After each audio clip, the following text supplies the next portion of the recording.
Meerpelzer und die Weltachs.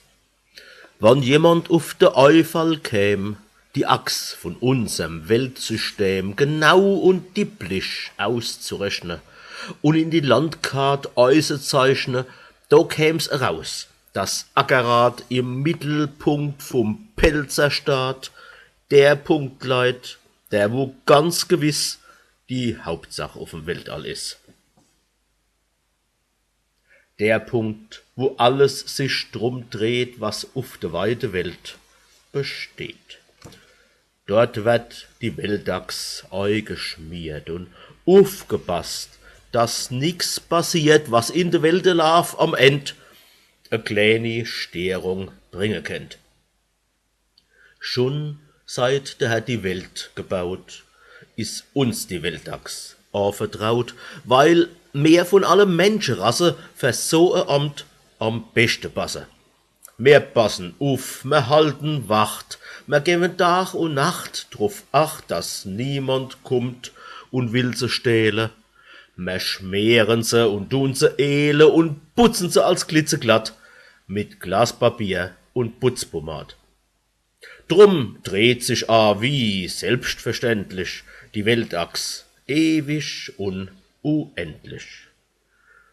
O weh, wer dessen Schlag, wann plötzlich am schönen Tag mehr Pelzer leid, der Rappel grächten und mehr nix der nix streike täten.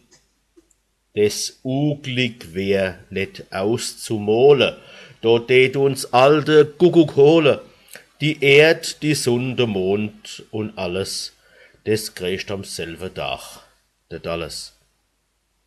Im ganze Weltall tät's do bollere und alles durcheinander kollere. Do gäb's a riese Kuddelmuddel, die Milchstroß gäb a Mordsgeschnuddel und all des schöne Schöpfungssach, het alles Rutzeputz, die Krach.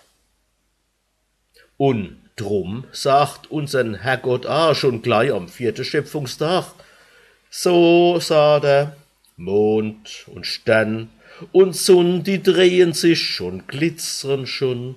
Mei Weltachs schnatt sis grad ein Spaß, als wie ein Driller auf der Gass. Jetzt bräucht ich Menschen, wo's verstehe, mit meiner Weltachs umzugehe. Wo kalt sind, erster Qualität und Riese an Gescheitigkeit, mit Hand im Kopf, mit Pflicht und Ehr. Kurzum, die Pelzer müssen her, die müssen dann die Weltachs schmiere und Kuchelache repariere. Und, sagt er, dann wird's eu Gericht, dass alles in der Weltgeschicht beim Pelzervolk im Pelzerstaat sein Ursprung und sein Fortgang hat.